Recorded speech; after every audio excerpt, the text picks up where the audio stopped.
Let's move on. Let's talk about Netanyahu. He gave a press conference yesterday. Look, this is your area of expertise.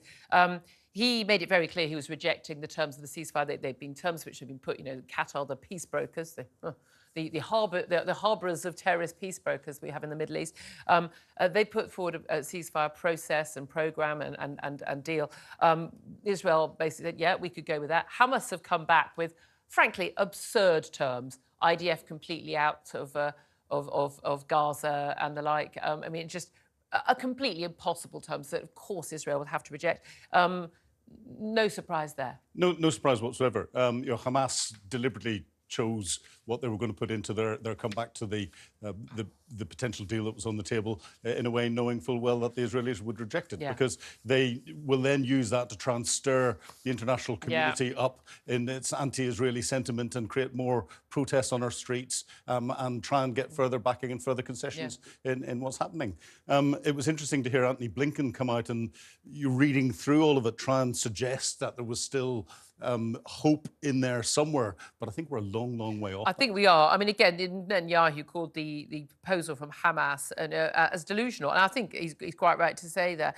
I mean, the plan, what the idea was to get a release of the Israeli captives, although they believe something like 30 of the 130 are probably already dead, and possibly more. Yeah, but I mean, but the Hamas proposal, I mean, it's properly absurd in terms of what they think that they could get in terms of anyway, they could release the Israeli captives tomorrow if they wanted to, but they choose not to. They could do, and they could have a ceasefire to allow that to happen, and put proper proposals on the table. And they know perfectly well that Netanyahu who is extremely right wing, has got an extremely right wing element to his government that's holding it together, and he has to play to them. So they know that. So they are very carefully.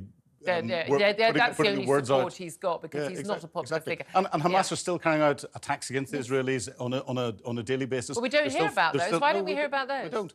Well, we don't hear about the male casualties, because every casualty in Gaza is either a woman or a child. Netanyahu was claiming yesterday that actually an awful lot, a huge number of Hamas forces had been, basically had been killed. Yeah, the statistics that I've heard are about 2 civilians for every 1 fighter, which actually is surprisingly good in a built-up area where the civilians are being used as human shields. And they reckon they've killed about 10,000 of the estimated 30,000 of the Hamas fighters, which leaves a big rump still fighting. But it also explains the huge number of civilian casualties, and every civilian casualty is wrong. It's terrible. It shouldn't be there. But most of them have been called. Are we under the illusion in Britain that when we go to war there aren't civilian casualties? It's an awful truth. Does it make you a warmonger? The warmongers are Hamas. They are. Anyone who's been in conflict is not a warmonger. Most military personnel. I've noticed that actually are much more wary, because you've seen the full brutality and awfulness of war. The difference between military personnel and the protesters that we get out there is that military personnel will fight for peace, and they'll fight for the freedom for the protesters to go out and protest for peace. One brings peace. One doesn't. It creates disruption. Just finally, I want to ask you about the royals, of course. Prince William back on public duties. Yeah, it's a hard life, meeting up with Tom Cruise at a big event. He thanked the public for their good wishes to his father, and of course for his wife. Of course, is recovering from abdominal surgery as well, and be out of action for quite some time. Harry, of course, flew back to California. This whistle-stop visit. By all accounts, his arrival at Buckingham Palace was not asked for, not requested, and not particularly expected. But he basically announced, "I'm on a plane. I'm on my way." The King waited for him, but the fact that the King only granted him 30 minutes when he'd flown for 11 hours. Yeah, I mean. I think we can analyse too much into it. Harry has shown an olive branch by jumping on a plane and coming in. It's a really big olive branch.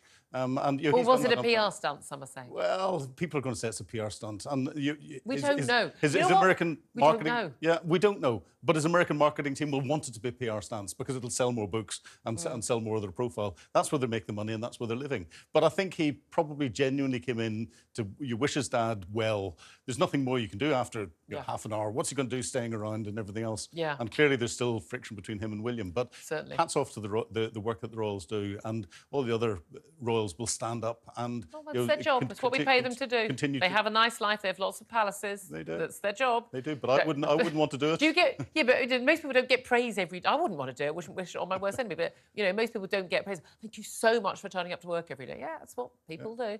Anyway,